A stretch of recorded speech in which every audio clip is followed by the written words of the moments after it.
निर्जला एकादशी व्रत कथा। भीमसेन एकादशी व्रत की पौराणिक कथा। जय श्री हरि दोस्तों, स्वागत है आपका इस आध्यात्मिक यात्रा में, जहां हम जानेंगे निर्जला एकादशी व्रत की पवित्र कथा। निर्जला एकादशी साल की सबसे कठिन लेकिन सबसे पुण्यदायी एकादशी मानी जाती है। ये ज्येष्ठ मास के शुक्ल पक्ष की एकादशी को मनाई जाती है। इस दिन बिना अन्न और जल के व्रत रखा जाता है, इसलिए इसे निर्जला कहा जाता है, यानी बिना जल के।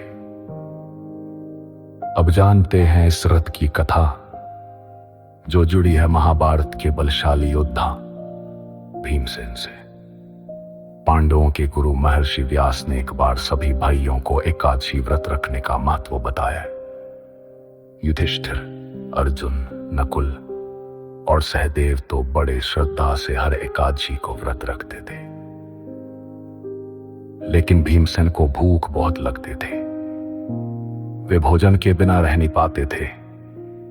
उन्होंने व्यास जी से कहा, गुरुवर, मैं आपका आदेश मानना चाहता हूं, परंतु बिना भोजन के रहना मेरे लिए बहुत कठिन है।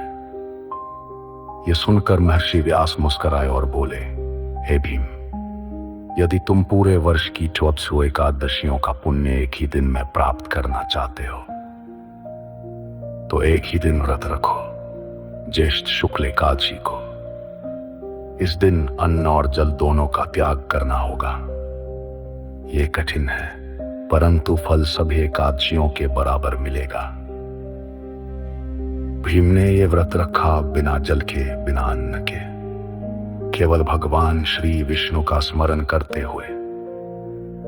इस कठिन तप से प्रसन्न होकर श्री हरि ने दर्शन दिए और उन्हें आशीर्वाद दिया कि इस दिन जो भी श्रद्धा और नियम से व्रत रखेगा, उसे मोक्ष की प्राप्ति होगी और सारे पापों का नाश होगा।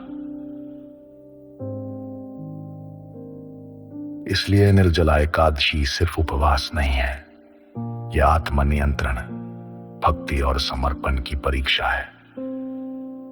यह हमें सिखाती है कि जब मन स्थिर होता है और ईश्वर में लीन होता है, तो शरीर की जरूरतें गौण हो जाती हैं।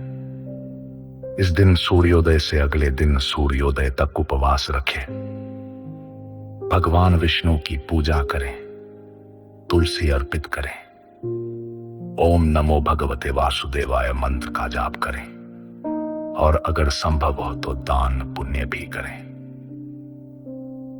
तो मित्रों, इस निर्जला एकादशी पर हम सभी ये प्रण लें कि भक्ति, संयम और सच्चे मन से भगवान विष्णु का स्मरण करेंगे।